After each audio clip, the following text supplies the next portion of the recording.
At yun nga, and the other thing is to be able to fulfill my dream as a beauty queen.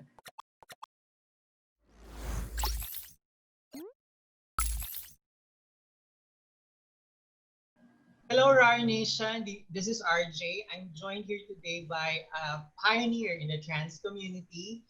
She won the first Miss Trans Global. Please welcome Miss Mela Franco Habijan. Hi RJ, how are you? I'm doing great. Thank you so much for asking, Miss Mela. That's good.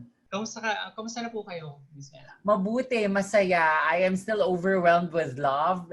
I am still replying to the messages of love that I have been receiving from Filipinos whom I don't even know. Kaya maraming salamat kasi I feel like the achievement that we've gotten a week ago is something that they are proud of. At grabe yung pagmamahal na natatanggap ko ngayon. So I am very motivated to go through my reign with a blast. Amazing. Kamusta na po kayo this pandemic? How are you feeling during the lockdown? If you were to ask me this question nung nagsisimula pa lang yung pandemic, I would tell you that I am filled with anxiety because a lot of my work have been canceled. Actually, all of the things I have committed to were canceled in the earlier part of the pandemic. Kaya nga parang may period na umiiyak ako and I really don't know what to do. But in the middle of this crisis, I told myself that I can still function and I can still move forward. Hence, I was able to give birth to a peanut butter brand. And at the same time, I was able to fulfill two dreams that I've always wanted. One is to be able to produce my own talk show, which I host every Saturday via my Facebook, YouTube, and Kumu accounts. It's called Threesome. And luckily, it's been running for one season already. Almost one season. I've had 11 episodes already. At yun nga, and the other thing is to be able to fulfill my dream as a beauty queen. Kasi long before, when I was 4, I've always wanted to be Miss Universe. That's my first dream actually. And little did I know, 29 years after, the dream will come true and I will be hailed Miss Trans Global, the first ever Miss Trans Global in the pageant's history. Yes. So yun nga po, since yung meron tayong lockdowns and the pandemic, what was it like competing in a pageant under the new normal? Mixed emotions actually, RJ. First, it was very difficult because we have to do everything on our own. Each week there were tasks that we have to fulfill, and those tasks were needed to be shot. At buti na lang, thank God I have a background in production. Hence, the creativity behind the videos that we've submitted, I was able to do it and I was able to envision it.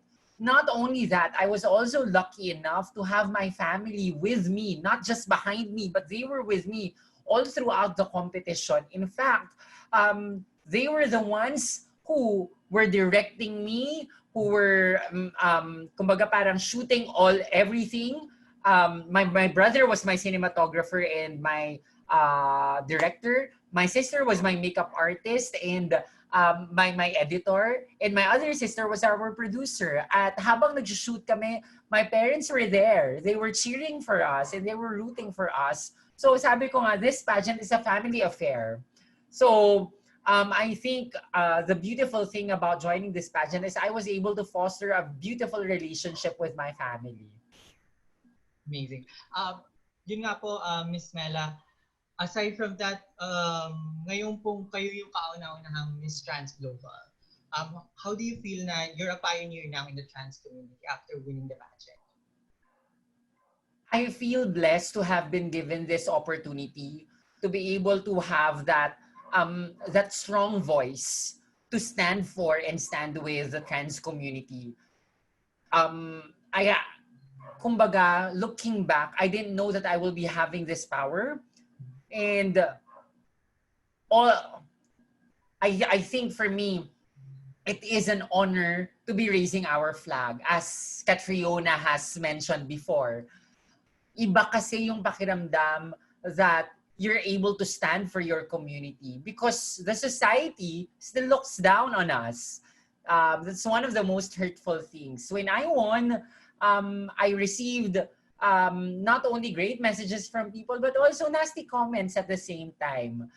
Pero yun yung nagpapalakas ng loob sa akin na tatayo ako and I will never get tired of fighting for my beautiful community because at the end of the day, our humanity still tells us that we are valid. More importantly, we are creative individuals. We can do anything that we want to do. We just need the spaces that we deserve and we will reclaim it till the end. Ngayon po, during po dun sa competition proper, meron po kayong initiatives, right? Yung Transform Woman, True Colors, and #Womanity. Ngayon po, how do you think that can help the trans community and women in general? Well, alam mo na nagda-transition kasi ako, it helped me a lot that I had a strong support system. That is why it is a must for me to carry Transform Woman as my very first project. Because there are probably trans nene or young trans women who are in need of help, who are in need of guidance because somehow ang pinakaunang iniisip siguro ng mga batang trans woman ay paano ba mag-transition? Gaano ba kahirap mag-transition? At anong mga pagdadaanan na pagsubok pag ikaw ay nagta-transition? And in my case, I was able to be helped out by 3 of my closest transgender sisters. At yun yung gusto kong ibigay sa kanila, to give them a platform for them to ask questions and to assure them that there are sisters like me who could guide them along the way. And it may be difficult. We will be encountering a lot of challenges along the way, but I will be holding their hands. And not only me, there are other trans sisters who are willing to hold their hands as well. So assurance to that they will be safe and they will be guided along the way and they can find strength in us. True Colors is True Colors, on the other hand, is a project that that I see in which the LGBTQ plus community will be highlighted. People already know that we are a talented community, but I think it is important for us to have this platform in which we will be celebrated. Mahirap kasi na parang lagi mong pinapatunayan yung sarili mo. Pero sa pamamagitan sana ng True Colors, hindi ito kasangkapan ng pagpapatunay. Kundi kasangkapan ito ng pagpapakita ng tagumpay that in anything that we do, we always give our best. So True Colors is a platform for us to just celebrate the talent of every LGBTQIA+ in the Philippines and in the world, na sana ay maraming makakita at maka-appreciate as we do it. And finally, Womanity is a campaign for unity amongst trans and cis women, because I'd like the world to see that all types and all kinds of women can go forth together and be a strong force so that the society would see the beauty that unity has. More importantly, important then for me to form allyships with cisgender people so that we'll be able to harmoniously live in this world. Kasi at the end of the day, everyone has strengths, and if we share it in one platform, therefore we can be able to see that we are complementary with one another, and as we complement each other, we can display a stronger and wider force in which we will be able to be led into a more productive society. That's wonderful po, Miss Mela. On to the next question po. During the competition proper, What were you feeling before the coronation and then post-coronation? I was really nervous before and during the final sorry. I was really nervous during the coronation night. Um Kasi of course it is the final night and I was doing really well. I was doing really well in the competition. And I was really hoping to win. But my prayer was, Lord, if this is meant for me, let me win. If not, it means that I am meant for something greater. And whatever will happen, may He give me um, the heart of acceptance, whatever the results would be.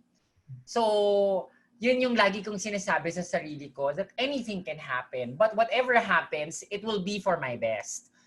And then, while the winners are being announced, mas lalo pa akong kinabahan kasi syempre yun na yung moment of truth. Up until 6 na lang kaming natira. At 3 pa sa amin, Filipina.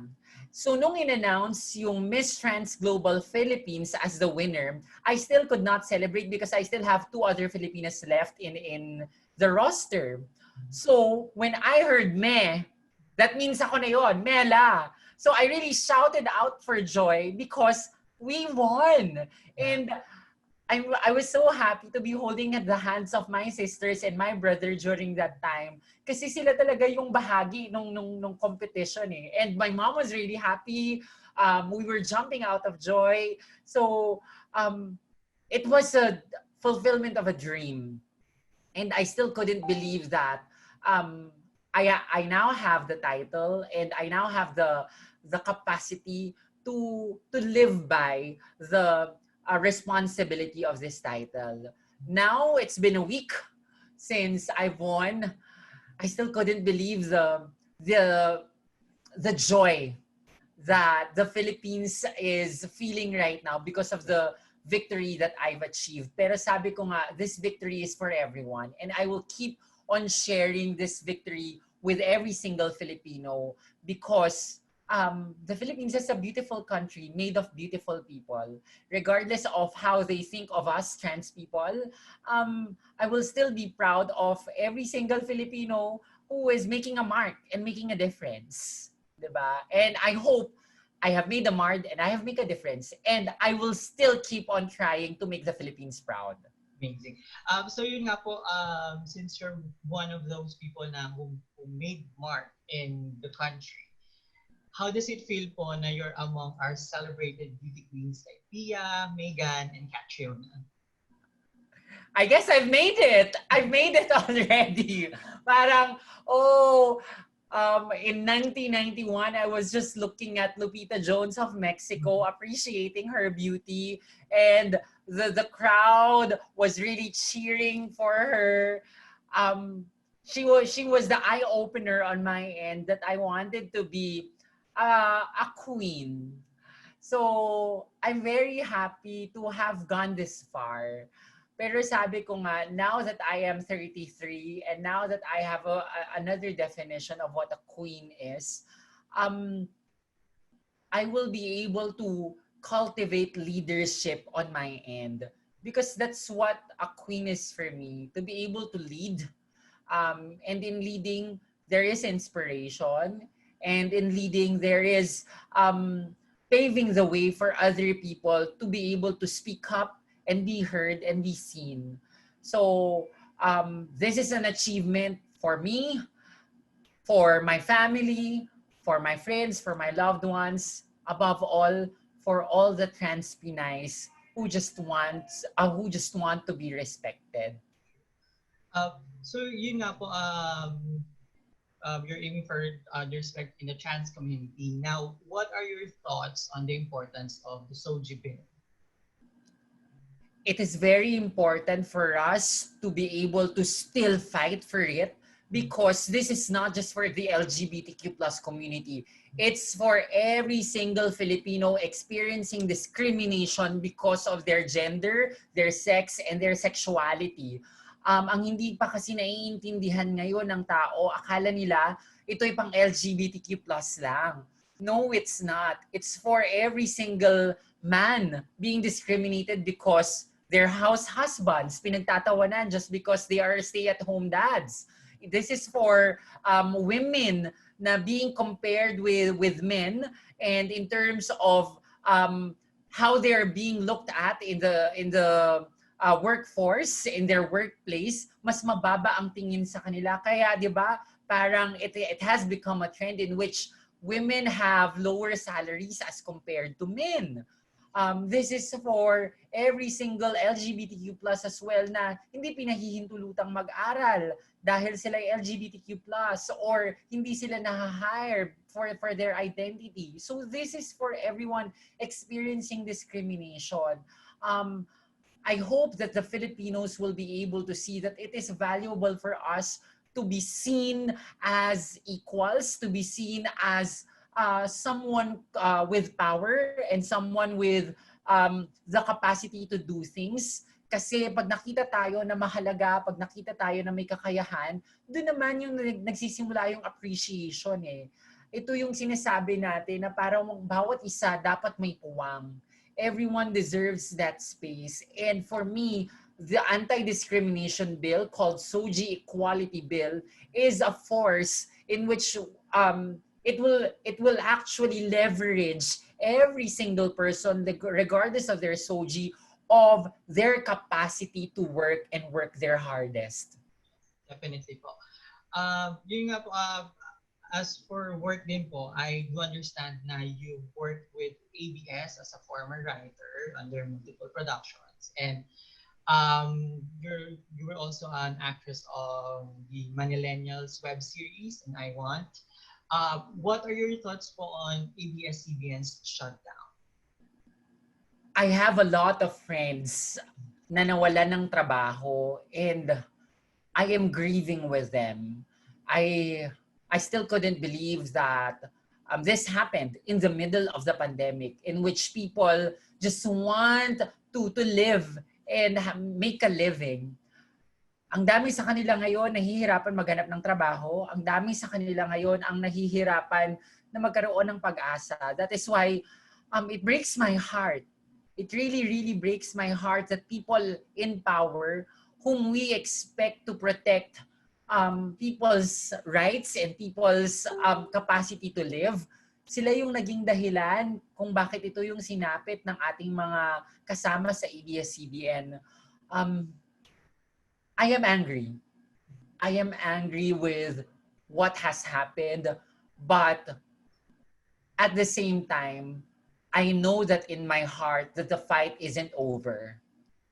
And my friends and my family from ABS-CBN will always stand tall and will always stand with pride and will always be of service to the Filipino people.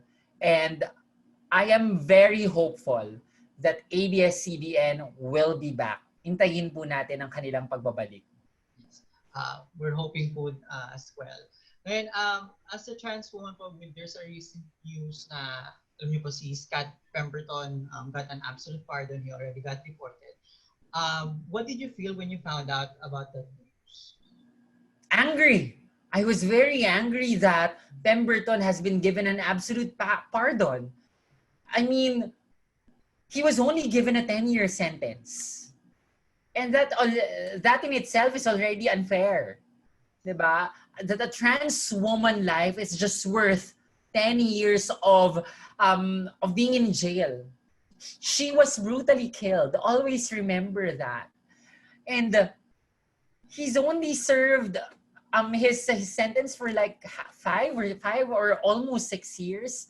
And it hurts me really, really badly because it feels like someone can just escape from something that he did. And what he did wasn't just an ordinary mistake, right? It is a crime. Yes. And he is a criminal. And now he's able to enjoy his life again without any regrets, without any remorse. And what hurts me is that the president did it.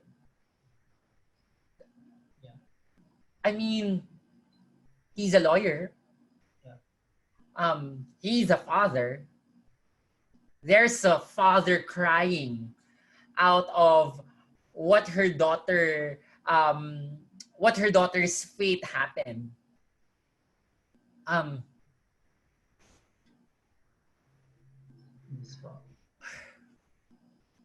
Yeah, I can understand po na medyo. I'm sorry. I'm trying to compose myself. Yeah po. Mahirap kasi na parang ang liit ng tingin para sa buhay ng isang trans woman. Sana makita ng sambayan ng Pilipino, lalo na yung mga agree sa desisyon, because sinisisi nila si Jennifer eh. Yun yung masakit. They're telling the world that it is Jennifer's fault. But does she deserve to die? Does she deserve to be brutally killed? I don't think so. I don't think so. So to everyone who has been joking about the case about Jennifer and about Pemberton, I hope you do realize that this is no laughing matter. A life was lost and every life is valuable. Kahit pa ikot-ikuti natin ang mundo, ang arguments natin, a life is always worthy. At kung babalikan niyo ako ng mga Bible quotes regarding my sexuality and the choices I've made, the Bible will always tell us, thou shalt not kill. That's true. Yun po, I can understand your emotion po, Ms. Mela. Ngayon po, on a lighter note naman, what is next for Ms. Mela? Well, definitely, we will be able to walk with our crown and with our title. And I do hope that everyone will join me as I fulfill trans woman through colors and humanity. I cannot do it all by myself. So I am pleading for everyone's help to join me as I walk through my reign throughout the year. It will be exciting for sure. There will be challenges, of course, but knowing the fact that I have friends around, I have my family around, and I have people whom I just met online na nagbibigay sa akin ng messages of love and messages of support in the things that I am set to do. I am filled with so much passion, and hopefully when my reign ends, I will be able to tell myself and tell the world I'm proud of what I've done. So samahan po niyo ako na bigyan ng karangalan ang Pilipinas at ang mundo na iangat ang pangalan ng LGBTQ+, lalo na ang trans community. Thank you so much for that answer, Ms. Mela. Now, what is your advice for aspiring beauty queens in the trans community na gustong sundan yung footsteps nyo? Well, to all the trans Pinays who want to achieve this wonderful honor, if you want to become a beauty queen, don't just settle for being beautiful. Physical beauty is, of course, a wonderful thing to experience, but it fades. What matters most is that you will be able to strengthen the heart that you have, because this is what defines your character. I want you to improve how you deal with other people. I want you to improve how you see yourself being a part of the society. And I want you to improve learning about the community, because at the end of the day, winning a pageant is not just about the crown and the title, but it's really about being able to representation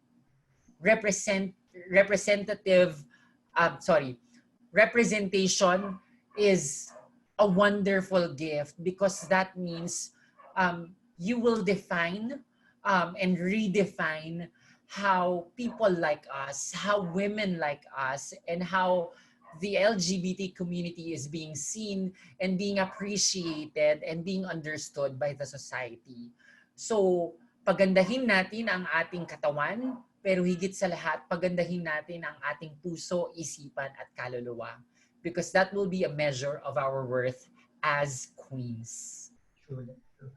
Again, Miss Mela, thank you so much for your time and for joining us in this interview for RAWR Nation. So do you have anything else to add, Paul? Do you have any projects, upcoming projects you'd like to add? Well, I just want to thank everyone. Maraming salamat po. Sorry. I just want to thank everyone. Maraming salamat po because your love has given me so much strength. And I will make sure to keep on making you proud because that fills my heart.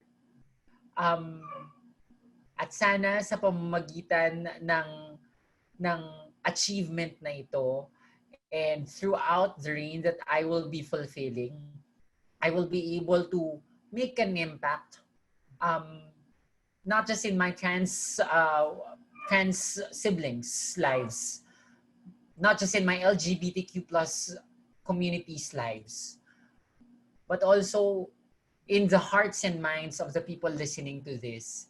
Kasi acceptance naman will be about the love that we share with one another. Papaigtingin natin yan, papalakasin natin yan.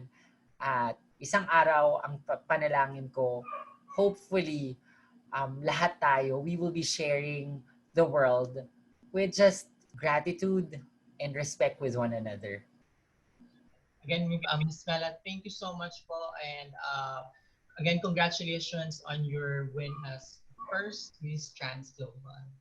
Thank you very much, RJ. Maraming salamat. I really appreciate you giving me this space to be able to just tell my thoughts and share my heart with the people. Thank you so much po, Miss Mela.